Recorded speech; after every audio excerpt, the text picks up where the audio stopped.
ishitse, aho wagatakambiye ni kera, noneho Imana igira ishitse.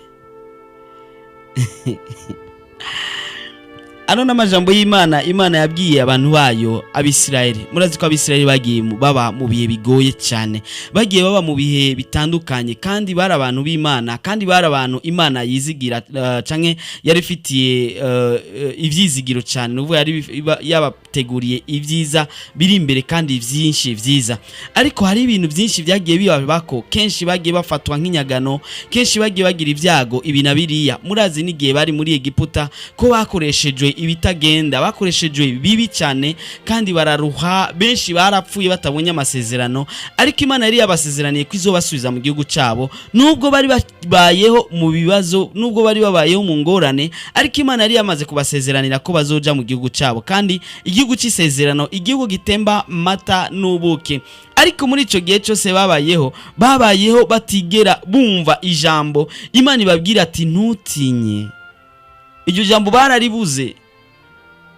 Kumbure ni nk'igihe nawe wigeze kubaho mu gihe ubabaye cyane, ukarindira n'ijambo Imana ishobora kukubwira ati ntutinye, cyangwa ukarindira ko Imana ishobora kukubwira ati ndakuzi, cyangwa ukarondera ijambo rishobora kukubwira ati ndakubabaye, cyangwa ukarondera n'ijambo rishobora kukubwira ati simbesha, ndi Imana yawe, ndi Imana nkukunda, ndi Imana nkubabaye, ukaribura.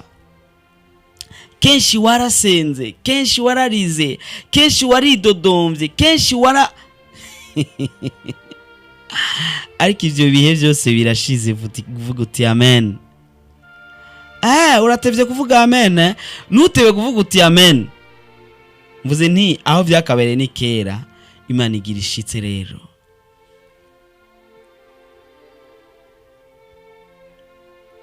Ningigiye nawe ubamwo,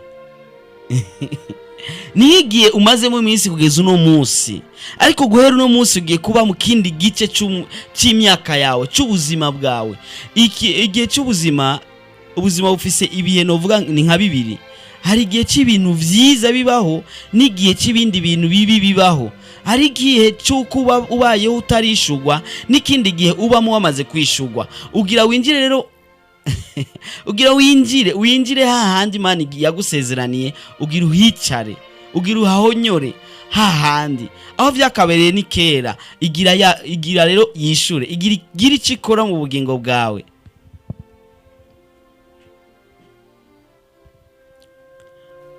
Ubuzima bwawe burafise uko buzwi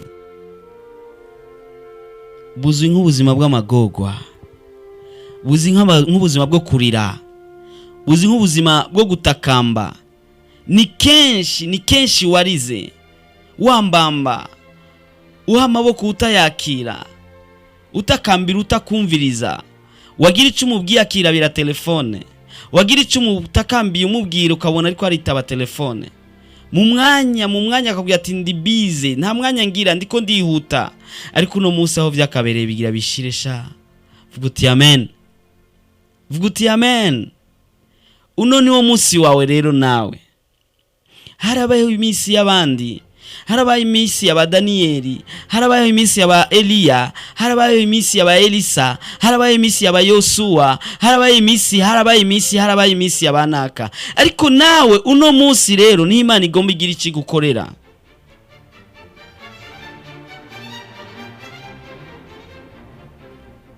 Kubaho kwawe ni ibanga ryawe. Hari abantu bakubona wambaye agashati kera kagoroye bien, hari abakubona wambaye agapantaro keza kagoroye neza, hari abakubona wambaye jupe nziza, hari abakubona wambaye igikwemu cyiza, ariko wambariye ku nguma. Umubabaro ruzuye, urira mu gatondo saa sita na nimugoroba. Ibihe byose wa muri mu marira, ibihe byose wa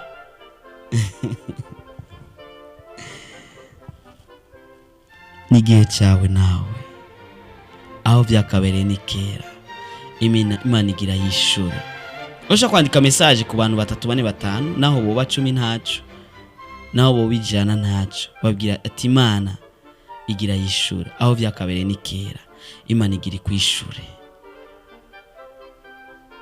Hari igihe Imana hari igihe Imana iba igomba kukwishura mugabo ntumenye aho igomba guca. Kenshi na kenshi Imana irakubaza ati mbega ugomba ko no kugirira iki. Hari umugabo yari amaze imyaka 38 ku kidegeri cy'i Bethsaida. Abantu baramuheze ko kumbure yicarana n'abantu bakamufasha kugira ngo ya mazi natibuka bashobe kumuterera muri cya kidengeri kugira ngo ashobore gukira. Kumbure kumbure baramutaye kuko harageze Yesu amubaza ati none ugomba gukira. Atangura kumuyiganira izindi ngorane zidasa nizo Yesu amubajije. Kenshi na kenshi wamwibwira Imana, wamwibwira ibitandukanye n'ivyo ugomba. Kenshi wibwira ingorane za bene data. Ati Imana hera abanaka yamagurukiye Imana. Oya, ivyo ntuvyiteho, we ni witeho kuko Imana igomba kugukorera. Amen. Ndagomba uno munsi kugira isengesho ryo kubwira Imana ati nanje nshira muri ico gitigiri ico nyene ico cyabo bantu ubwiye ati aho vyakabereye ni kera ngira ni ishure. Ndagomba ko winjira muri ico gitigiri ico nyene. Ariko imbere yuko winjira muri ico gitigiri ndakubajije akajambo, mbega urera? Mbega amaboko yawe arera? Mbega ivyiyumviro vyawe birera? Mbega amaso yawe arera? Uti jag ati nta mugorotsi ariho ku isi, amaraso ya Yesu arahari ku bwacu, twayahereye ubuntu. Vuga uti amen. Ururimi rwawe rusigaye rubesha kandi rurarenza mu kubesha. Mbega urera? Dusubire mu ya majambo ati ntutinye kuko ndi kumwe nawe, ntukihebure kuko ndi Imana yawe, nzogukomeza, nzogutabara, mbere nzokuramira n'ukuboko kw'iburyo kukugororoka kwanje. Ntukihebure. Aho vyakabereye ni kera, Imana igira ishitse.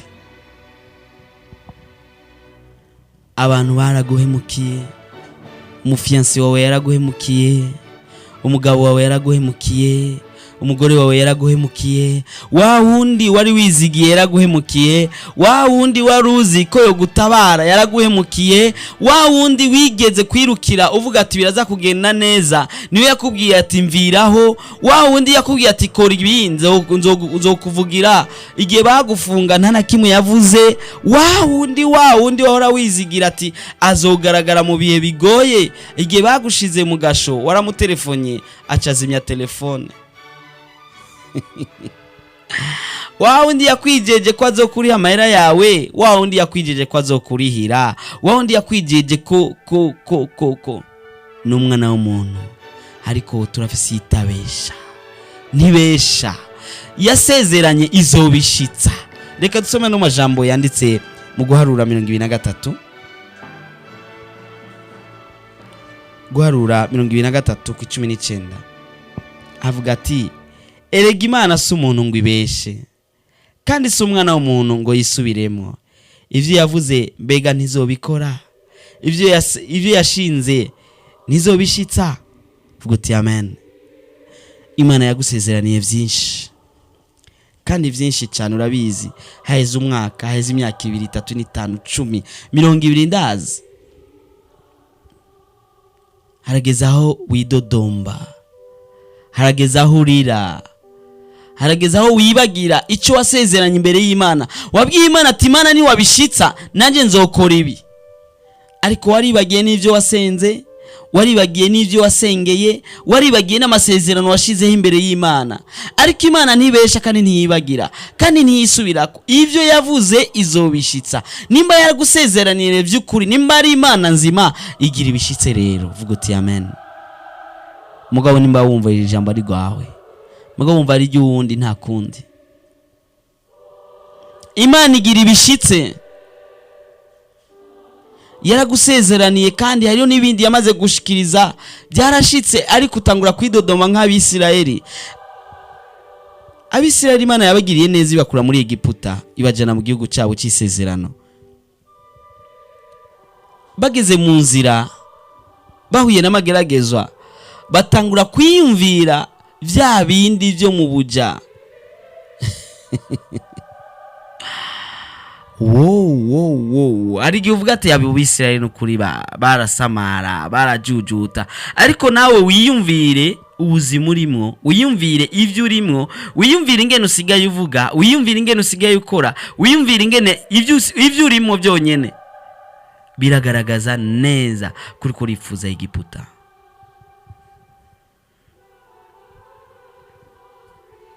Umudamu umwe niwe yasenze Imana, asaba Imana ko yomuha yarakiri umwigeme, asaba Imana ati Imana ndakene kuzompa umuntu akubaha uwisezerano ryawe.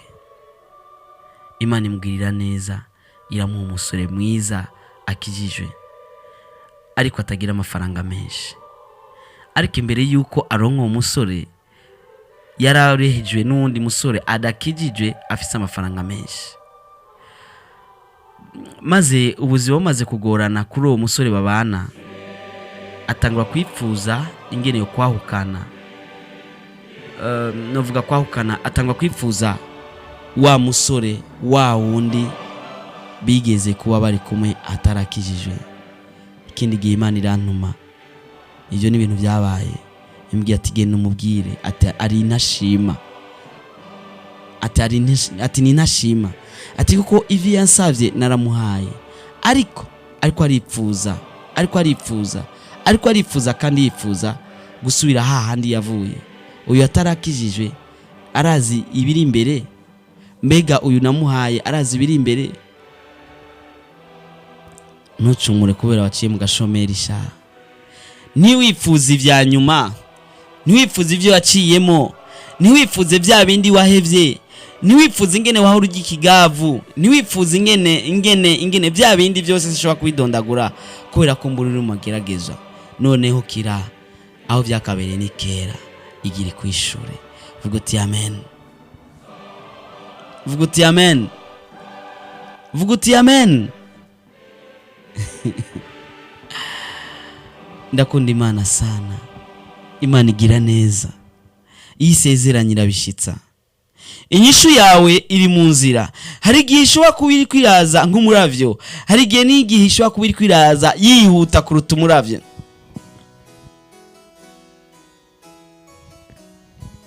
Ivyo wabayemo ntuvyibagire, niwitegure kubaho mu bundi buzima. Urashaka kuba umaze imyaka utarigera uronka kana, inyishu ko yabonetse, none niho buragura impetso, none niho buragura agatanda umwana aza kuryamako, none niho buragura inzu kugira ngo aboneke icumba c'abana. Mbega none niho tangura kuvyerekeye. Urazi ukwizera ngo ni avance.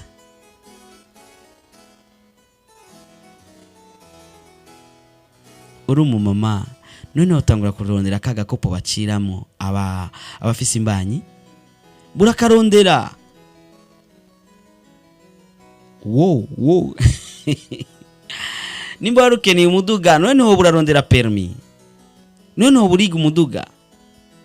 Nimba warukeneye inzu, none ho uramenyera gutaha iwawe ugana amasaha ushakiye. Ubuzima bwarakuruhije, ndabizi, byarakubabaje cyane, ndabizi, warakomeretse, ndabizi, kandi wagukomerekeje n'utari kugukomeretsa, ndabizi, wari kukuvura niwe yagukomerekeje, wari kukugirira neza niwe yakugiriye nabi, wari kugukiza niwe yaguhize ngo akwice, wari byarahindutse. Ariko dufise Imana dukunda kandi twitwararitse, kandi kubabaye, kandi izi vyawe, kandi izi ejo hawe, ikubwiye iti ntutinye. Ntutinye, uti ja kuriko uratwenga je amarira ngaha musozi. Yes, rira, ariko ejo uzonezerwa. Ndazi ko uzompamagara umbwiye ati Jack bisi bitashinga nawe byinshi inshuti yanje, kandi bishinga nawe si kenshi ndabishira ku radio. Amen.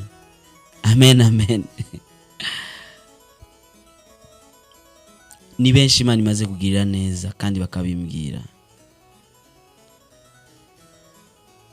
ariko si kenshi abantu bashima Imana yaje kubagirira neza. Nashaka ko wotegura icyo uzoshimisha Imana iminsi izoba yakwishuye, umunsi izoba yabishikiye, umunsi uzovyikorera ko n'amaboko yawe. Ni kenshi umaze kugaragarizwa ko inyishu igiye kuboneka, ariko wararize. Reka nkwibira akabanga, ariko ntukavuge nibanga ryawe wenyine, sawa? Uti Jack bose bariko baravyumva, nta kundi, reka basi bavyumve bose. Ubonye intambara imaze kuba nyinshi cyane mu buzima bwawe, menya ko inyishu igira iboneke. Uzobirabe hirya no hino mu buzima, mu gihugu, hehe hajya umanze kubona usogerejwe cyane gose, ukabona umenga biranse. Imana ibigomba kwishura, biba bigomba guhera, iba ari intambara ya nyuma. Satana bariko aratera akagere. Kumbure waho ruhembwa ibihumbi 10, none Imana ikubwiye ko izoguha inyishu, uzohembwa ayo mahera uhembwa inshuro 10.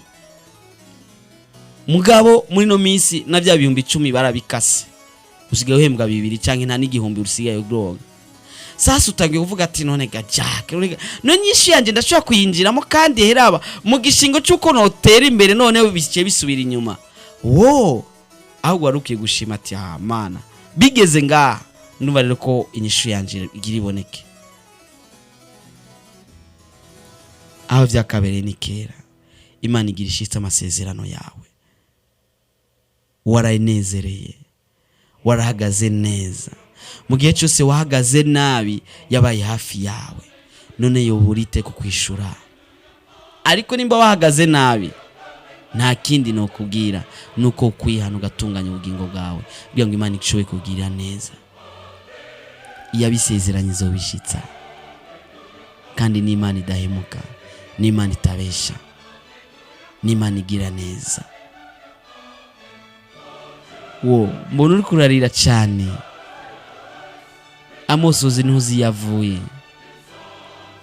Ni kenshi mu rusengero bakubona urira, usengurira, bakibaza ngo urahezagiwe cyane n'ingene uri kurasenga n'akaririmbo ka Adoration bariko baravuza. Kumburizwa n'imibabaro urimo, kumburizwa n'amagorwa urimo, kumburizwa n'ivyo abantu bakugiriye, kumburizwa n'ivyo umubiri wawe bakugiriye, kumburizwa n'ivyo Satani yagize kuri wowe. Ariko noneho Imana irabihinduye. Waruyire mu majambo 10 wama wavuze, amajambo ndwi usanga ari amagorwa yawe. Ati ndarushe, ndababaye, ndumiwe, biranse, byananiranye. Mugabo Imana igiye kugira neza sha, uvuga ati ndashimye, ni vyiza, byakunze, bimeze neza, yakize, nakize, naronse, byagenze neza. Uvuga uti amen. Imana igira ihindure ivyawe. Iyaba waruzi ingene Imana igukunda, iyaba waruzi ingene uzwi imbere y'amaso yayo. Kenshi abantu bakuzi nabi, kandi nta nubwo ari ngombwa ko bokumenya neza. Bakuzi nabi, wenda ari abantu bagusize ivyondo, kumbure byagenze uku na kuriya, ariko ntucike intege. Uhora ari kumwe nawe, kandi agira kugirire neza, kandi aragukunda, kandi akwiyumvira ko vyiza. Nazi ko wewe kubgawe ushaka ko ivyo kubako byo bavyiza, ariko Imana ivyo ikuziko ni vyinshi vyiza biruta ivyo wewe uyiziko. Imana yacu ni Imana itabesha. Reka ushobore kumviza kano karirimbo.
dufise Imana nziza igira ibishitse rero aho vyakabereye ni kera.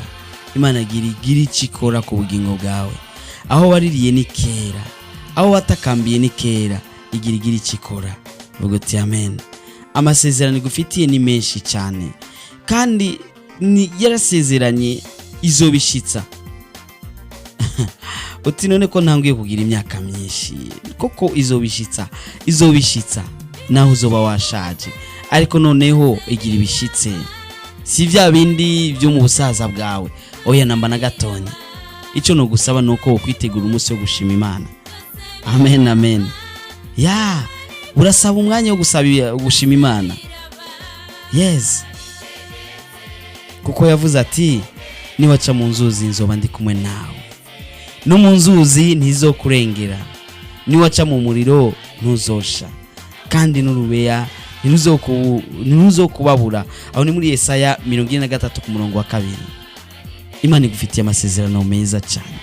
Aho vyakabereye ni kera, igira ibishitsi. Uti Jack, ati aho watanguriye kuvuga hose sina bwa bitahure, ubu niyo nkibitahura. Yes, bitahure neza. Imana igira ibishitse. Rya zina ryawe rigira rihinduke. Kwa kundi bahora bakwita ati wa wundi yambara agashati ka jaune, Imana igira ibihindure ati wa wundi yambara impuzu akakuranya impuzu nyinshi.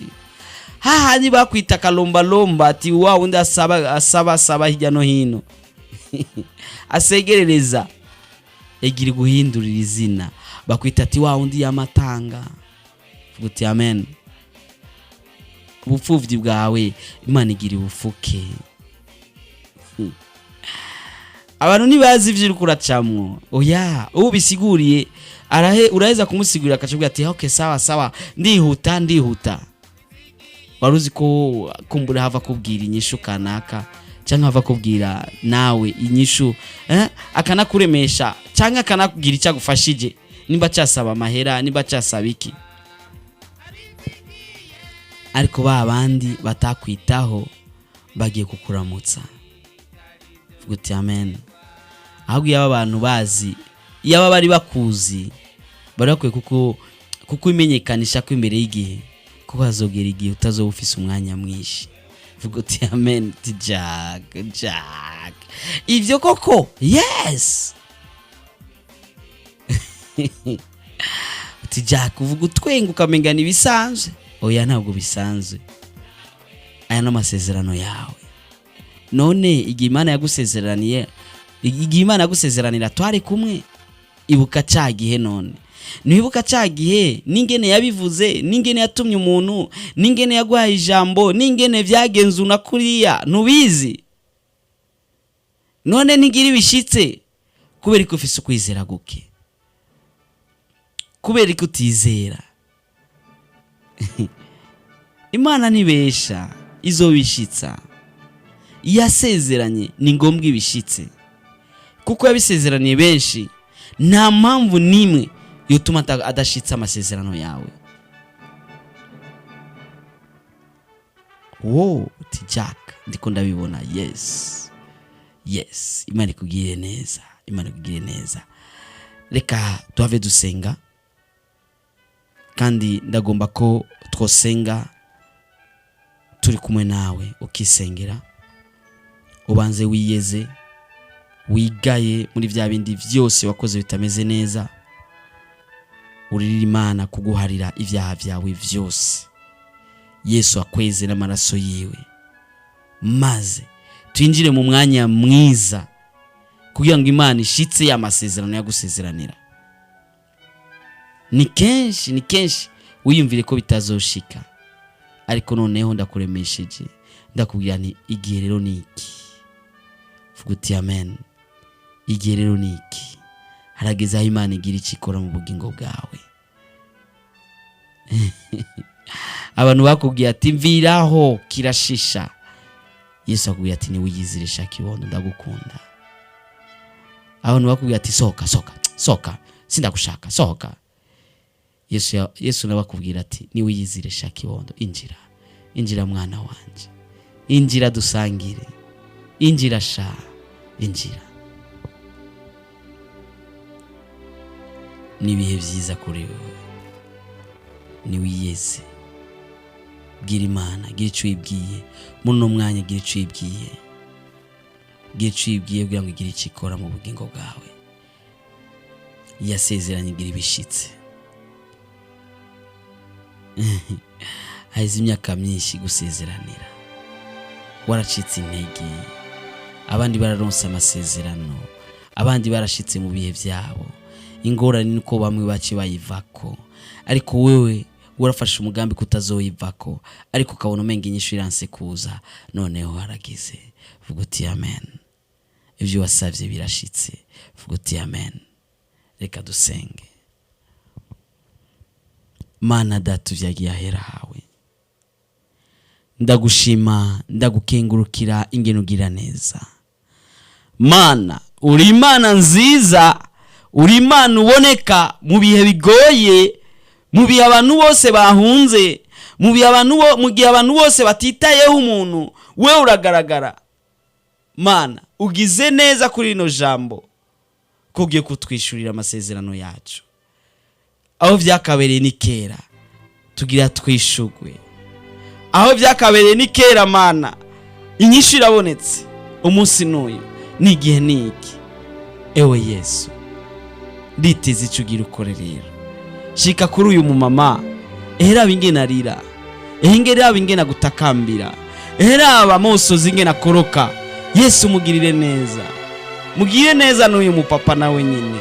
Ehera bingena ari mu mubabaro, ehera bingena yibutse ivyo vyose yaciyemo, n'ingene yakugiriye nawe, ivyo yakoze mu bikorwa vyawe. Ehera bariko aravyibuka. Mana mugirire neza, gira ico ukoze mu bugingo bwiwe.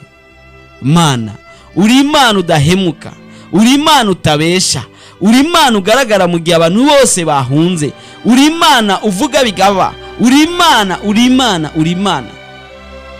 Uri ya Mana yakoranye na Yosuwa, uri ya Mana nyene yakorana na Eliya, uri ya Mana nyene wakorana na Elisha, uri ya Mana nyene. Nditeze ico uza gukora kuri uno munsi, nditeze intahe idasanzwe uno munsi uri hejuru. Nditeze ico uza gukora Mana, ugira neza, uragororotse. Mana, bohora abo baboshwe, benshi baboshwe n'amadayimoni, abandi baboshwe n'ubukene, abandi baboshwe n'ibintu byinshi bitandukanye, ingwara n'ibindi, ukwankwa n'ibindi. Yesu, ndakugomba kugira neza uno munsi.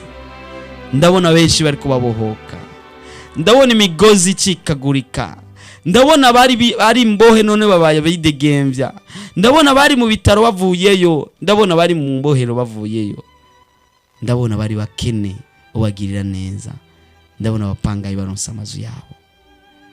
Uwari ngumba agiye kwitwa mama naka. Ewe Yesu, ugira neza, uragororotse. Ndagushimiye ko ugiye kubikora, ndagushimiye ko ntawe ngiye kuronka nyinshi, mu izina rizima rya Yesu Kristo umwami n'umucunguzi wacu, amen. Nshuti mukunzi, wari kumwe na Jackson Nkeshimana. Ufise ikibazo cyangwa ukaba ukeneye ko utunganira, cyangwa ukaba ukeneye icyo tuvugana